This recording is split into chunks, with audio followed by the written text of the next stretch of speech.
English बोलना और सीखना अब हो गया है आसान। देर किस बात की, आज ही Aspire Spirit spoken English classes के साथ जुड़े। आज के डिजिटल और आधुनिक दुनिया में इंग्लिश सिर्फ एक भाषा नहीं बल्कि जरूरत है आपकी। घर बैठे नहीं, हमारे साथ friendly atmosphere, fully experienced trainers के मार्गदर्शन में फर्राटेदार इंग्लिश बोलकर अपना मकाम हासिल करें। अधिक जानकारी के लिए कांटेक्ट करें 9945877464 8861222775। कांग्रेस भवन के बाहर आकांक्षियों की दिखी भीड़। आने वाले 2023 विधानसभा चुनाव के चलते राज्य के कोने कोने से आए एमएलए बनने का ख्वाब सजाकर आए आकांक्षियों की भीड़ बेंगलुरु के कांग्रेस भवन में नजर आई है। अब तक 11 दिन में राज्य के कोने कोने से आए 11,000 लोगों ने 5,000 फीस जमा करके अर्जियां हासिल की हैं, जिसमें 500 लोगों ने अपनी प्रॉपर्टी के बॉन्ड के साथ अर्जियां भी दाखिल की हैं। SC/ST रिजर्वेशन क्षेत्र के उम्मीदवारों को 1 लाख और जनरल कैटेगरी के आकांक्षियों को 2 लाख सिक्योरिटी बॉन्ड की फी तय की गई है, जिसकी आखिरी तारीख आज यानी 15 नवंबर थी, लेकिन पार्टी ने और 1 हफ्ता तारीख को बढ़ाया है। इन सभी अर्जियों का वेरिफिकेशन दिसंबर के महीने में करके जनवरी में फाइनल लिस्ट दी जाने की बात कही गई है।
ನಾನಿಲ್ಲ, ನನ್ನ ಬದಲಿ ನನ್ನ ಮನೆಯವರು ಹುನಗುಂದ ಮತಕ್ಷೇತ್ರದಿಂದ ಅವರು ಆಬ್ಸೆನ್ಸಲ್ಲಿ ನಮ್ಮ ಮತಕ್ಷೇತ್ರದ ಜನರ ಜೊತೆ ಅವರ ಅರ್ಜಿಯನ್ನು ಸಲ್ಲಿಸೋದಕ್ಕೋಸ್ಕರ ಬಂದಿದ್ದೀನಿ. ಹುನಗುಂದ ಮತಕ್ಷೇತ್ರದಿಂದ ಬಾಗಲಕೋಟೆ ಡಿಸ್ಟ್ರಿಕ್ಟ್.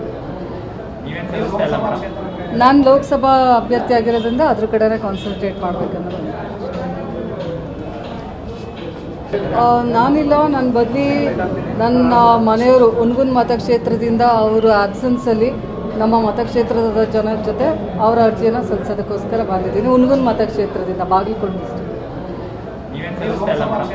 ನಾನು ಲೋಕಸಭಾ ಅಭ್ಯರ್ಥಿ ಆಗಿರೋದ್ರಿಂದ ಅದ್ರ ಕಡೆನೇ ಕಾನ್ಸಂಟ್ರೇಟ್ ಮಾಡಬೇಕನ್ನೋದು.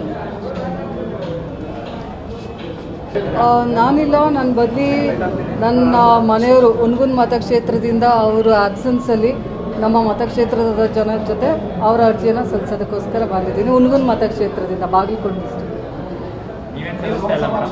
ನಾನು ಲೋಕಸಭಾ ಅಭ್ಯರ್ಥಿ ಆಗಿರೋದ್ರಿಂದ ಅದ್ರ ಕಡೆನೇ ಕಾನ್ಸಂಟ್ರೇಟ್ ಮಾಡಬೇಕನ್ನೋದು. ಕಾಂಗ್ರೆಸ್ ಪಕ್ಷದ ವತಿಯಿಂದ ನಾನು ಯಶವಂತಪುರ ಕ್ಷೇತ್ರಕ್ಕೆ ಅರ್ಜಿ ಹಾಕಿದ್ದೀನಿ.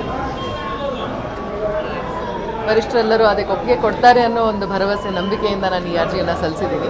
Hope it's going to work.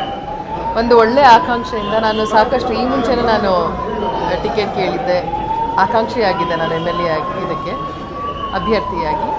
ಆದರೆ ಈ ಬಾರಿ ಖಂಡಿತವಾಗ್ಲೂ ನನಗೆ ಒಂದು ರೀತಿಯಲ್ಲಿ ಎಲ್ಲರ ಕೃಪಾ ಕಟಾಕ್ಷ ಇರುತ್ತೆ. ಎಲ್ಲ ವರಿಷ್ಠರು ನನಗೆ ಇದಕ್ಕೆ ಹಾರೈಸ್ತಾರೆ ಅನ್ನೋ ಒಂದು ನಂಬಿಕೆನೂ ನನಗಿದೆ, ಆತ್ಮವಿಶ್ವಾಸನೂ ಇದೆ. Because my intentions are really true. ನಾನು ಸಮಾಜದ ಪರವಾಗಿ, ಸಾಮಾಜಿಕ ಕಳಕಳಿಯಿಂದ ಸಮಾಜದ ಎಲ್ಲ ವರ್ಗದವರಿಗೂ ಒಂದು ನ್ಯಾಯ ಒದಗಿಸುವಂತಹ ಕೆಲಸ ಮಾಡಬೇಕು ಅಂತ ಹೇಳಿದ್ರೆ MLA ಆಗಬೇಕು ಅನ್ನೋ ಒಂದು I have that. I just feel if you are an MLA, you can be very close to people. ಜನರಿಗೆ ನಾವು ಹತ್ತಿರ ಆಗ್ಬೋದು, ಅವರ ಕಷ್ಟ ಸುಖವನ್ನು ನಾವು ಅರ್ಥಕೊಳ್ಬೋದು ಅಂತ ಹೇಳಿಬಿಟ್ಟು ನಾನು I've been trying it. Again, second time I've come as I've apply ಮಾಡಿದ್ದೀನಿ. I really hope it works. Thank you all so much.